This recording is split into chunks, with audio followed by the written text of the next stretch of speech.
Tu veux savoir ce qu'est la protection des données personnelles?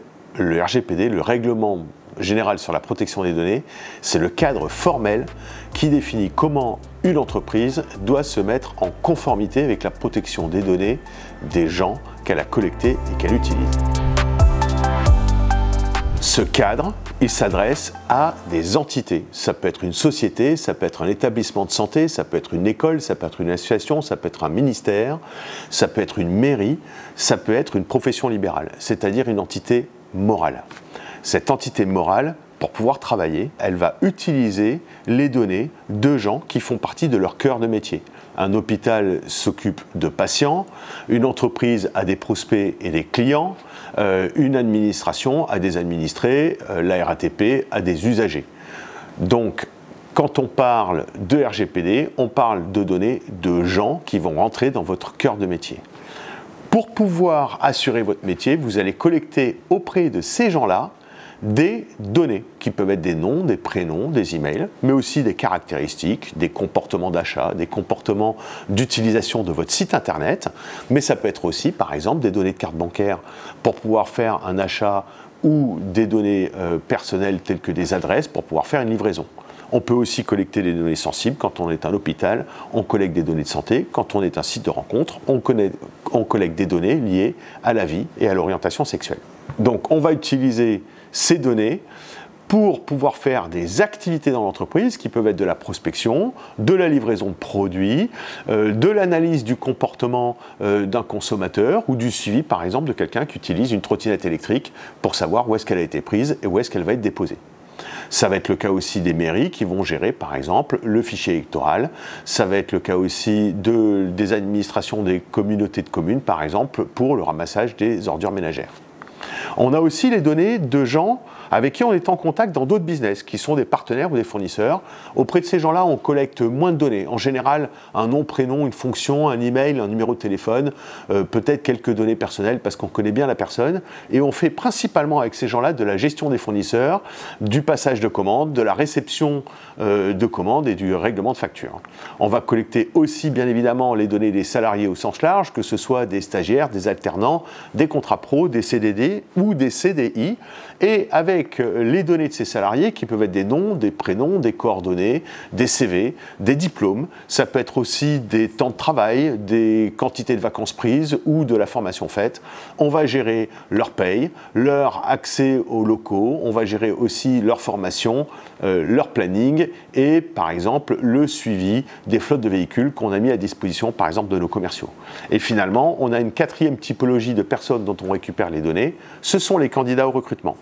Soit une personne qui a fait une démarche volontaire de faire une proposition spontanée de recrutement et qui vous a envoyé spontanément un CV ou une lettre de candidature, ou les deux. Et ça peut être aussi des gens qui ont répondu à des annonces et qu'on va faire entrer dans un processus de recrutement.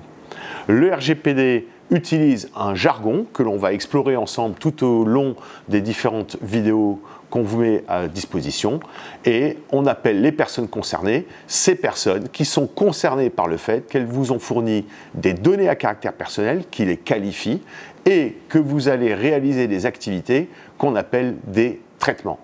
Votre entité, quant à elle, elle a pris la responsabilité de collecter et de protéger ces données. On l'appelle donc le responsable de traitement. Le RGPD, ça n'est pas compliqué. C'est quoi? C'est de comprendre que chaque entité, quand elle collecte des données et qu'elle en fait quelque chose, donc par exemple une livraison, cette activité est décidée elle-même par l'entité parce qu'elle a décidé d'un objectif qu'on appelle une finalité et des moyens de le faire, même si ce n'est pas elle qui a mis ça en œuvre. Cette entité, au moment où elle collecte les données de ces personnes, elle doit leur assurer un certain nombre de droits. La première chose, c'est de garantir à ces personnes qu'on a minimisé les données collectées. C'est-à-dire qu'on a pris le minimum requis pour pouvoir assurer ce que l'on a dit qu'on allait faire. Je n'ai besoin que de votre email si jamais vous voulez recevoir une newsletter. Je vais avoir besoin de votre email, de votre numéro de téléphone et bien sûr de votre adresse physique et de la définition de la commande que vous avez faite pour vous livrer un produit que vous avez acheté. Je dois garantir aussi à cette personne que l'objectif pour lequel j'ai collecté et que j'utilise les données est unique.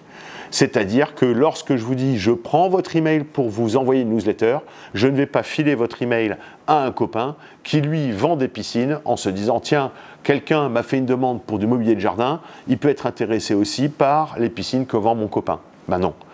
Vous m'avez confié ces données pour du mobilier de jardin, je n'ai pas le droit de les donner à quelqu'un d'autre. Et puis finalement, je conserve ces données que pendant un temps réduit et qui est réduit au minimum pour pouvoir réaliser ce que je vous ai annoncé. Un autre principe du RGPD qui est extrêmement simple, c'est que je dois vous fournir une information univoque, compréhensible, claire, concise et transparente sur ce que je vais faire avec ces données.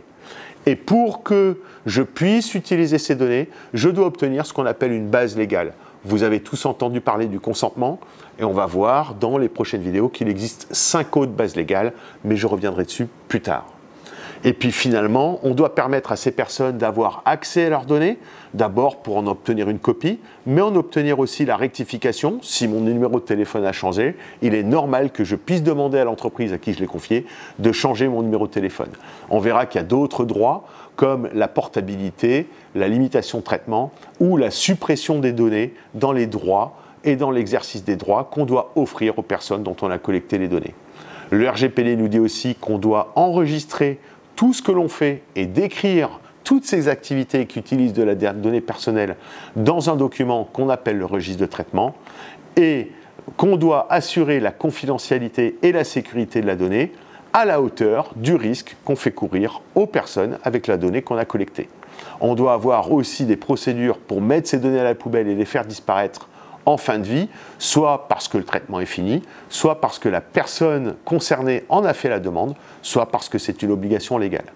Le RGPD aussi introduit un dernier point qui est le DPO. Le DPO, c'est le délégué à la protection des données, DPD en français. C'est un poste réglementaire qui est donné à une personne ou à une entité qui va aider le responsable de traitement, c'est-à-dire votre entreprise, à protéger les données personnelles.